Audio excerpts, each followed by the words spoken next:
नमस्कार। आज के इस दिलचस्प विश्लेषण में हम एक ऐसी प्राचीन और अद्भुत कथा पर बात करेंगे जो भगवान कृष्ण द्वारा रची गई एक बेहद खास दिव्य लीला है। एक ऐसी लीला जिसका इकलौता मकसद था अहंकार को जड़ से मिटाना। चलिए बिना देर किए शुरू करते हैं।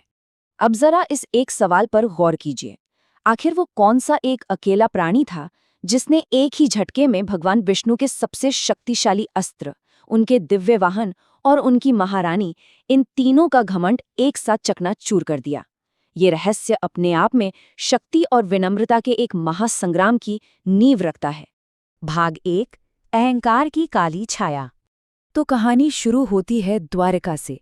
उस रात बाहर से तो द्वारका सोने सी चमक रही थी, लेकिन अंदर हवा में एक अजीब सा भारीपन था, एक खामोश सन्नाटा जो असल में अहंकार का था।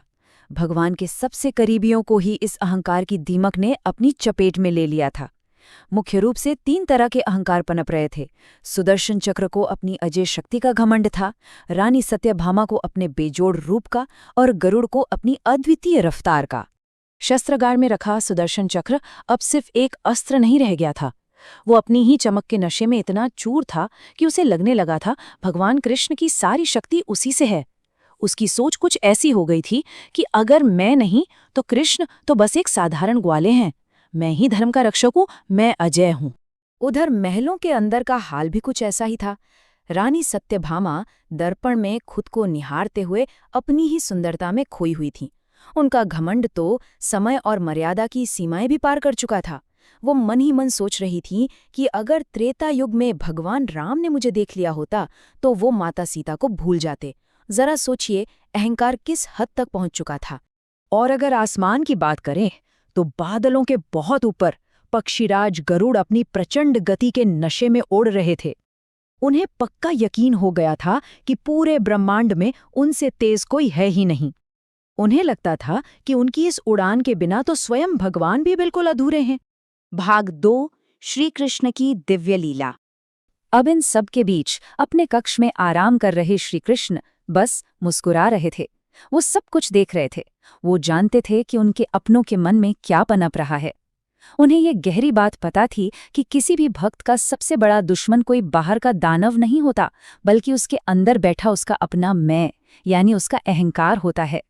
अब बाहरी असुरों से लड़ना तो आसान है, पर अपनों को उनके ही घमंड से बचाने के लिए एक मास्टर प्लान की जरूरत थी। और यहीं से शुरू होती है अहंकार पर कृष्ण की एक अचूक लीला। उन्होंने बड़ी चतुराई से एक जाल बुना। सबसे पहले उन्होंने गरुड़ को बुलाया और आदेश दिया कि गंधमादन पर्वत से बूढ़े वानर हनुमान जी को लेकर आओ। लेकिन कैच यहाँ था, कृष्ण ने गरुड़ को सख्त हिदायत दी कि हनुमान से ये मत कहना कि द्वारकाधीश कृष्ण बुला रहे हैं, बल्कि ये कहना कि प्रभु श्री राम ने याद किया है।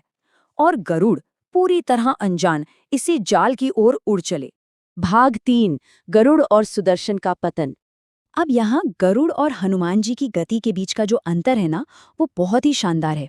एक तरफ गरुड़ की उड़ान है जिसमें बहुत शोर है, बहुत ज्यादा शारीरिक ऊर्जा लग रही है, और सबसे बड़ी बात, ये अहंकार से संचालित है। वहीं दूसरी तरफ हनुमान जी की मन गति है, एकदम शांत, बिना किसी भारी प्रयास के, और तुरंत, क्योंकि ये गति किसी घमंड से नहीं बल्कि पूरी तरह से राम की भक्ति से चलती है। तो जब गंधमादन पर्वत पर गरुड़ पहुंचे और अहंकार में भरकर हनुमान जी को अपनी पीठ पर ले जाने का प्रस्ताव रखा, तो हनुमान जी ने बड़ी ही शांति से उन्हें मना कर दिया। उन्होंने बस इतना कहा, पक्षीराज आप कष्ट ना करें, मेरी गति राम नाम है, आप चलिए, मैं बस आपके पीछे पीछे आता हूँ। इस एक छोटे से वाक्य ने गरुड़ के घमंड को अंदर तक हिलाकर रख दिया। खैर, गरुड़ तो वापस द्वारका के लिए निकल पड़े। उधर द्वारका में कृष्ण ने अपने खेल का अगला पासा फेंका। उन्होंने उस आग उगलते, अति आत्मविश्वासी सुदर्शन चक्र को द्वारका के मुख्य द्वार पर तैनात कर दिया। आदेश बिल्कुल साफ था, किसी को भी अंदर मत आने देना। असल में यह शक्ति और भक्ति के बीच की सबसे बड़ी परीक्षा होने वाली थी। इधर हनुमान जी तो मन की गति से वहां पहुंच भी गए, और जब सुदर्शन चक्र ने आग की एक भयंकर दीवार बनकर उनका रास्ता रोका, तो पता है हनुमान जी ने क्या कहा? उन्होंने पूरे ब्रह्मांड को भस्म करने वाले उस अस्त्र को एक हठी बालक कह दिया। उन्होंने कहा, बालक, मुझे अपने प्रभु से मिलना है, जिद मत करो और रास्ते से हट जाओ। उन्हें सुदर्शन की उन भयानक लपटों से कोई फर्क ही नहीं पड़ रहा था। और फिर जो हुआ वो एकदम चौंकाने वाला था। हनुमान जी ने बिना किसी झिझक के बेहद सहजता से अपना बायां हाथ बढ़ाया और दुनिया को खत्म कर देने वाले उस सुदर्शन चक्र को हवा में ही पकड़ लिया। उनकी भक्ति की शीतलता ने चक्र की सारी गर्मी तुरंत सोख ली और उन्होंने उसे एक मीठे जामुन की तरह अपने मुंह में रख लिया। जी हाँ, मुंह में। अब दरबार का दृश्य देखिए। पसीने से लथपथ हांफते हुए गरुड़ दरबार में लैंड करते हैं। वो बस अपनी स्पीड की डींगे हाँकने ही वाले थे कि उन्होंने बूढ़े वानर को मीलों पीछे छोड़ दिया है। लेकिन उनकी नज़र कृष्ण के चरणों में शांति से बैठे हनुमान जी पर पड़ी। उस एक पल में गरुड़ का पहाड़ जैसा अहंकार किसी रेत के महल की तरह ढह गया। तभी कृष्ण ने मुस्कुराते हुए हनुमान जी से पूछा कि हनुमान, तुम्हारे गाल में क्या है? तब हनुमान जी ने फर्श पर एक गीली, चिपचिपी और निस्तेज सी धातु उगल दी। वो कोई और नहीं बल्कि महान सुदर्शन चक्र था। उसकी सारी आग, उसकी सारी चमक और उसका सारा गर्व हनुमान जी की लार में भीग कर पूरी तरह से बुझ चुका था, एकदम शांत। भाग 4, रूप का अभिमान और सत्यभामा। तो गरुड़ और सुदर्शन का घमंड तो टूट गया, लेकिन अभी सत्यभामा का अहंकार बाकी था, जिन्हें अपनी सुंदरता पर भारी गर्व था। हनुमान जी रानीवास में गए, सज धज कर बैठी सत्यभामा को देखा और पूरी मासूमियत से वापस दरबार आ गए। दरबार में आकर उन्होंने कृष्ण से एक बहुत ही मासूम लेकिन असरदार सवाल पूछा।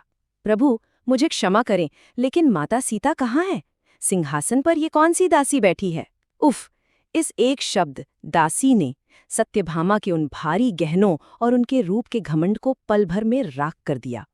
और बात यहीं खत्म नहीं हुई। हनुमान जी ने भारी गहनों से लदी सत्यभामा को अनदेखा किया और सीधे रानी रुक्मिणी के सामने सिर झुकाया। रुक्मिणी, जो एक बेहद साधारण सी साड़ी पहने हुए थीं और जिनके हाथ में केवल एक तुलसी का पत्ता था। हनुमान जी ने तुरंत पहचान लिया कि असली माता सीता की छवि उन रेशमी कपड़ों में नहीं, बल्कि रुक्मिणी की उस संपूर्ण सादगी और भक्ति में बसती है। भाग 5, विनम्रता ही सबसे बड़ी शक्ति है। इन सब घटनाओं के बाद दरबार में एक बहुत ही गहरी और परम शांति छा गई। अब वक्त था श्री कृष्ण के अंतिम उपदेश का। उन्होंने सुदर्शन से कहा कि तुम्हारी शक्ति तुम्हारी गर्मी में नहीं है, वो मेरा धर्म है। गरुड़ से कहा कि तुम्हारी गति तुम्हारे पंखों में नहीं, बल्कि मेरी इच्छा में है।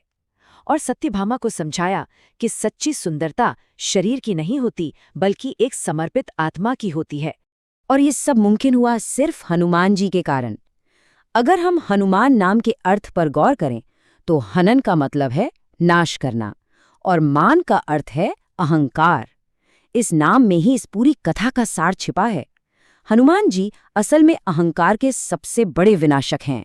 तो इस पूरे विश्लेषण के अंत में ये गहराई से सोचने वाली बात है, आज के इस दौर में हमारे अंदर कौन सा अहंकार छिपा बैठा है? क्या पद और शक्ति का सुदर्शन, प्रगति और रफ्तार का गरुड़, या फिर बाहरी दिखावे का सत्यभामा? हमेशा याद रखिए, विनम्रता ही दुनिया की सबसे बड़ी शक्ति है।